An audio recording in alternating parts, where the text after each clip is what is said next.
Shoutout nga pala kay Michael Romero, bumili ng sapatos, at maraming salamat sa iyo kaibigan. Giannis parang matutuloy na talaga sa ibang team next season. Cleveland nag-collapse sa huling quarter, delikado na sa Pacers. At Warriors gumawa pala ng history sa Game 1 laban sa Wolves. Butler, ito ang sinabi kay Curry matapos umalis. Ngunit bago ang lahat, kung gusto nyo ng pangmatagalang basketball shoes, New Curry 12, mabibili lamang sa halagang $2,599. I-click lamang ang link sa comment section. Ang kinabukasan ni Giannis Antetokounmpo sa Milwaukee ay tila mas hindi natiyak kaysa kailanman. Matapos ang ikatlong sunod na pagkatalo ng Milwaukee Bucks sa unang round ng playoffs, sa pagkakataong ito laban sa Indiana Pacers, lumalaganap ang mga usap-usapan sa liga na maaaring malapit nang umalis ang Greek Freak. Kamakailan ay ibinunyag ng NBA insider na si Howard Beck na ilang malalaking koponan sa mga pangunahing merkado, kabilang ang Los Angeles Lakers, New York Knicks at Miami Heat, ay tahimik na naghahanda bilang posibleng destinasyon kung sakaling hilingin ni Giannis na matrade ngayong off-season. Bagamat hindi direktang sinabi ni Beck na nais umalis ni Giannis, mahirap baliwalain ang mga palatandaan. Papasok ang Bucks sa isang summer na puno ng kawalang katiyakan. Si Damian Lillard, ang malaking acquisition ng Milwaukee noong isang season, ay napunit ang kanyang Achilles tendon sa playoffs at malamang na mawala sa karamihan ng 2025-26 season. Si Brook Lopez ay papasok na sa unrestricted free agency at si Bobby Portis ay maaaring sumunod kung mag-opt out siya. Bigla na lamang maaaring makita ni Giannis ang sarili niya na napapalibutan ng isang kopo ng kulang sa talento sa mga darating na taon. Ang 30 taong gulang na superstar ay nananatiling isa sa mga pinakadominanteng puwersa sa basketball. Siya ay nasa kasagsagan pa rin ng kanyang prime at walang ipinapakitang palatandaan ng paghina. Ang isang trade na kinasasangkutan niya ay magpapasimula ng isang bidding war sa buong liga na matagal nang hindi nasasaksihan sa NBA. Isang nakakaintrigang opsyon ng Lakers. Sa paglapit ng katapusan ng karera ni LeBron James, maaari silang mag-offer ng isang package na nakasentro kina Austin Reeves at mga batang assets upang gawing susunod na mukha ng franchise si Giannis katabi ni Luka Doncic.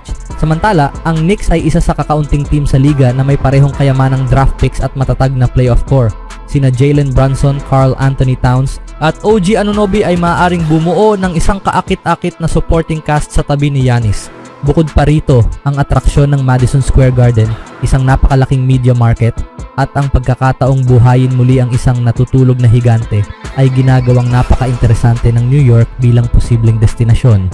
Nandyan din ang Miami, isang koponan na may championship DNA at kultura na maaaring akma sa work ethic ni Giannis. Sina Pat Riley at Eric Spoelstra ay may kasaysayan ng pagkuha ng mga malalaking bituin, at kung matagpuan ng Heat ang tamang trade package, maaari silang agad na bumalik sa title contention sa tulong ni Giannis. Mayroon ding nakatago ngunit potensyal na mapanganib na opsyon, ang Rockets. Sa lalim ng kanilang batang talento at dami ng draft capital, maaaring sila ang may pinakakaakit-akit na trade package kung pipiliin ng Milwaukee na magsimula ng rebuild. Malaki na ang inilundag ng Houston ngayong season at maaaring sumali agad sa usapang kampyonato kung magkakaroon sila ng superstar centerpiece. Sa ngayon, nakasalalay ang lahat kay Giannis. Hindi siya ite-trade ng Bucks hanggat hindi niya ito hinihiling, ngunit kung gagawin niya, maaaring mabago ang anyo ng NBA sa isang iglap. Sa ibang balita naman, si Donovan Mitchell ay isang taong may misyon sa Game 2 ng second round series ng Cleveland Cavaliers laban sa Indiana Pacers sa 2025 NBA Playoffs. Dahil sa pagkatalo ng Cavs sa Game 1 at mga injury sa kanilang mahahalagang manlalaro, nakasandal na sa pader ang kanilang kampanya.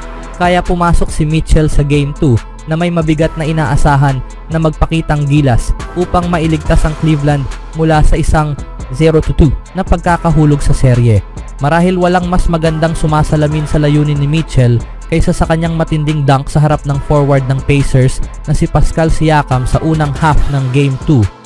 Ang 28 taong si Mitchell ay binigyan ng maluwag na daan ng depensa ng Indiana sa naturang play.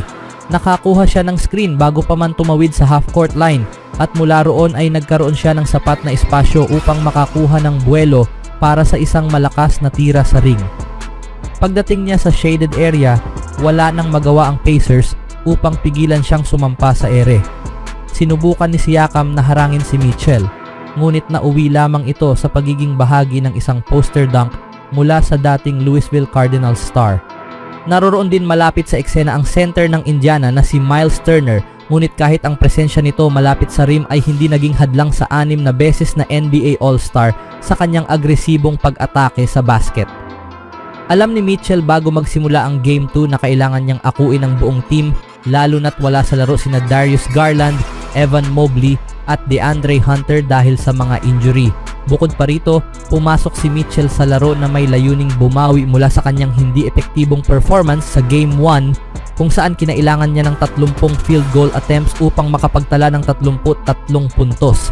Siya rin ay may isa sa 11 shooting mula sa 3-point range sa pagbubukas ng serye sa kanyang unang 5 laro sa 2025 NBA Playoffs. Ngunit sa huli nag-collapse ang Cleveland at natalo sa pangalawang pagkakataon sa series na ito dahil ulit sa game-winning shot ni Tyrese Haliburton at nasayang ang 48 puntos na ginawa ni Mitchell. Anong masasabi niyo mga kaibigan sa serye na ito? Sa ibang balita naman, pumasok ang Golden State Warriors sa Game 1 laban sa Minnesota Timberwolves nitong Miyerkules matapos lamang ang isang araw na pahinga at ang mabilis na balik aksyon mula sa kanilang kapanapanabik na panalo sa Game 7 kontra Houston Rockets ay hindi gaanong nakaapekto sa kanila. Nakuha ng Warriors ang isang malaking panalo laban sa Timberwolves ngayon araw upang kunin ang unang panalo sa serye. Pinangunahan ni Draymond Green, Jimmy Butler at Buddy Hield sa kawalan ni Steph Curry. Umalis si Curry sa Game 1 sa ikalawang quarter dahil sa isang hamstring injury na nagtapos ng may 13 puntos sa loob lamang ng 13 minutong paglalaro. Siyempre, nang umalis si Curry sa Game 1, maraming fans ang nag-alala kung paano magpe-perform ang Warriors sa kanyang pagkawala, ngunit tumindig ang buong koponan sa isang malaking paraan. Matapos ang panalo, nagsalita si Jimmy Butler tungkol sa kahalagahan ni Curry at kung ano ang pakiramdam ng maglaro na wala siya. Malaki para sa mga kasama, sabi ni Butler. Gusto naming bumalik si Steph, yan ang masasabi ko. Mahirap maglaro nang wala yung taong yon. Si Steph ang pinakamahusay naming manlalaro at mas madali ang laro kapag kasama namin siya. Nagtapos si Butler ng may 20 puntos, 11 rebound, 8 assists, at 2 steals upang tulungan ang Warriors sa panalo kahit wala si Curry. Ngunit malalagay sa alanganin ang team kung kailangan pa nitong mawala ng mas matagal ang kanilang star player. Ginawa ng Golden State ang tamang desisyon sa hindi pagpapatuloy sa paglalaro kay Curry sa Game 1. Ngunit sa paparating na Game 2 sa Biyernes, kakailanganin nila siyang makabalik sa court.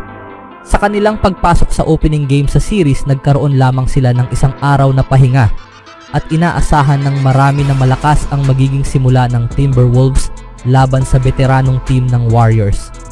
Gayunpaman, handang-handa ang Warriors at nagtala pa ng kasaysayan ang franchise sa kanilang matatag na performance sa unang half ng laro.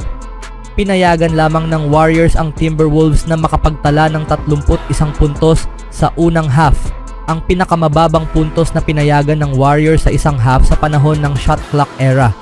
Malaki ang naging epekto ng paghihirap ng Timberwolves sa 3-point shooting kung saan pumalya sila sa kanilang unang 16 na shooting bago pa man makashoot si Naz Reid ng 3, mahigit 8 minuto na lang ang natitira sa ikatlong quarter.